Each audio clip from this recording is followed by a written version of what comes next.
Hi, I'm Faith McCormick, and this is our Crash Course World History. Today we're going to teach you everything you need to know about World War I. And now, on to the thought bubble to discuss one of the major causes of World War I. One of the major causes of World War I was the assassination of Archduke Franz Ferdinand.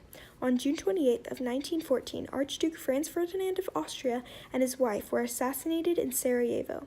They were shot by Gavrilo Princip, a Bosnian Serb who was part of a group called the Black Hand. This was a military organization formed with the aim of uniting the territories with a South Slavic majority not ruled by Serbia or Montenegro.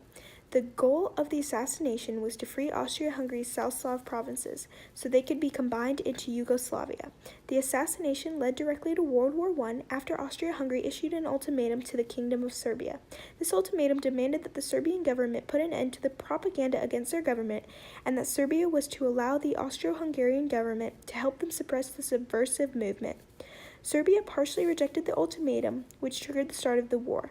Other countries began stockpiling weapons and supplies, and soon the rest of Europe was plunged into war.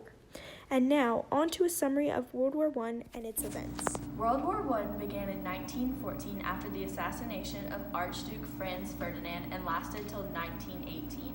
During the war, Germany, Austria-Hungary, Bulgaria, and the Ottoman Empire created the Central Powers, who fought against Great Britain, France, Russia, Italy, Romania, Japan, and the U.S., called the Allies. Thanks to new military technologies and the horror of trench warfare, World War I saw unbelievable levels of damage and destruction.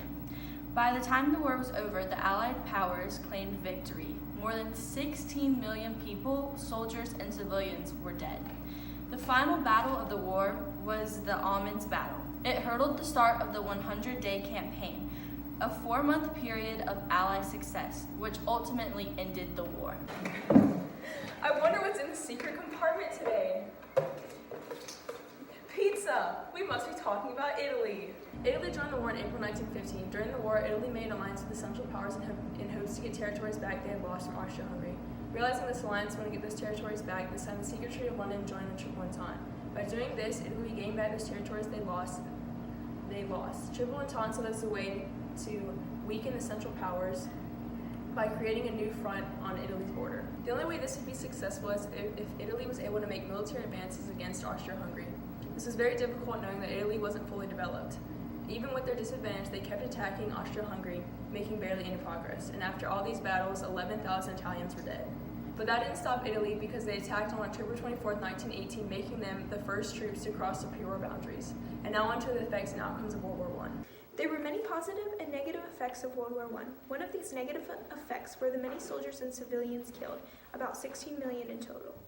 But the League of Nations was formed, which was a balance of power and for global peace, which also prevented future wars. Unfortunately, this did not bring long-lasting peace. The Treaty of Versailles and its harsh measures led to the rise of Hitler in World War II, and also numerous other wars like the Russian Civil War erupted from World War I's aftermath. But the 14 points were created by Woodrow Wilson, which was the right of nations to self-determination and the end to empire building. Unfortunately, during the war, diseases flourished and caused outbreaks like the 1918 influenza crisis. However, there is greater respect for workers for their jobs, and it also led to rent control and monetary gain for the poor people in the community. Unfortunately, the economies of Europe took a huge plunge, and regular supply lines of food were broken, which caused food shortages and widespread famine, even with this new worker support. But there's acceptance of women's rights for their jobs during World War I. They also got the right to vote after the war. Unfortunately, even with all these new rights, Europe was completely crippled by the war, and it caused each nation to have to rebuild from virtually nothing. However, science and technology grew through many advancements like aviation and telephones. Chemistry, physics, and biology saw major improvements. Unfortunately, some of this technology made more powerful weapons, like poison gas and tanks, that only led to more destruction in future wars. And now on to the conclusion. In conclusion, the war had many negative and positive effects on the world. Some helped in advancements and world peace.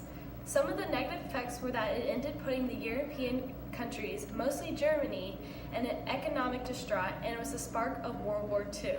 But that's for another day.